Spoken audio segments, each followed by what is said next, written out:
Hi, I'm Mac McCarthy, and I help people with their breakups. Today we have our Did You Know? Did you know? So it says here romantic love eventually ends only to be followed by committed love.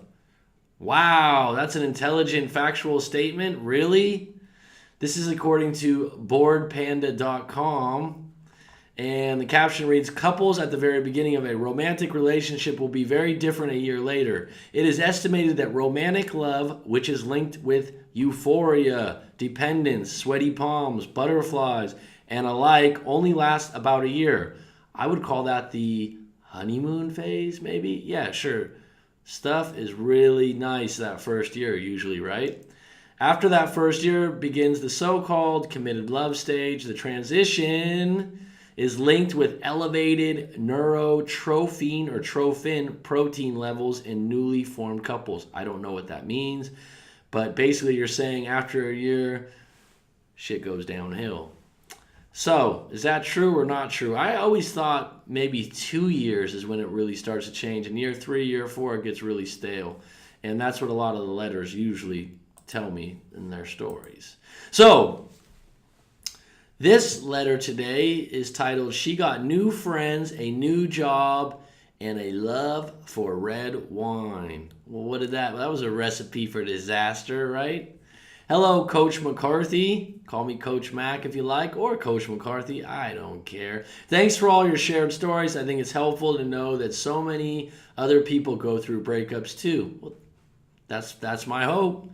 That's my hope, is that you realize, I know when I was going through a really bad breakup a long time ago, that you kind of feel like, oh, has anyone else gone through this like the way I have? Because people don't really share it, because they feel weak about it, or they get put down by their friends. So this is a really good way to share your story without being judged. So here's my story. I'm 28 years old and just broke up with my girlfriend of 4 years. Before we were together, we were good friends in high school, so really, we've known each other well for 12 years. Fuck, that's a long time. She's my best friend, as cliche as it sounds. No, it's very common. A lot of people consider their partner a best friend, and that's a good thing, by the way. I'm really feeling a mix of emotions, but mostly angry and hurt. Mixed. Well, that's common. I mean, you're not the only one. I'm really feeling, maybe I'm angry that I'm so hurt. I didn't expect to feel this bad. We've been fighting really bad for about 8 or 9 months. That's a long time to be fighting. It's been a combination of her new job, her new friends, and a new love of red wine. That's a nice little cocktail there. She recently got a job as a secretary at an insurance company where she works with a lot of older men. Within the last year, she's really changed. I always felt like I was number one, but now all I hear about or heard about was The Office. Yeah, that's tough. On Fridays, they'd all go out for drinks, and she'd get flirtatious On Fridays, they all go out for drinks, and she gets flirtatious when she's drunk. So you know this about her already. So I worry some of the guys would get the wrong idea. Yeah, they're not going to get the wrong idea. They're going to get the right idea.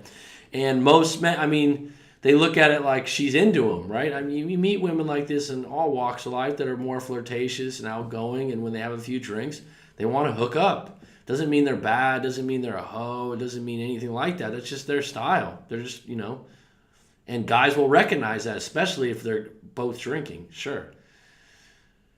Get the wrong idea. I like that. These Fridays eventually turned into Saturday night meetups at nightclubs with fellow staff. Okay, it's thickening. At 28, I thought we were over that scene. Then came the nightly wine drinking, some weeknights. She was downing 2 bottles while playing on her phone. Yeah, 2 bottles a night is a problem. I finally snapped and demanded the drinking stop and for her to look for a new job. See, that's where you went wrong. That's a little strong, but you snapped, right? That means it wasn't premeditated. You just acted on emotion, which happens a lot. I gave her an ultimatum and she chose to leave. Whenever you give an ultimatum, negotiations are off, man. So it can go one way or the other. But sometimes, you got to hear it. You got to feel it. So they're usually a recipe for disaster, as I've mentioned before. I thought I could bully her back into who she was. I guess I was wrong. I miss her so much and really want her back. No, you miss the girl or the woman that you had before she was drinking red wine 2 bottles a night before the job. That's who you miss. That's who you want back, just to be clear on that.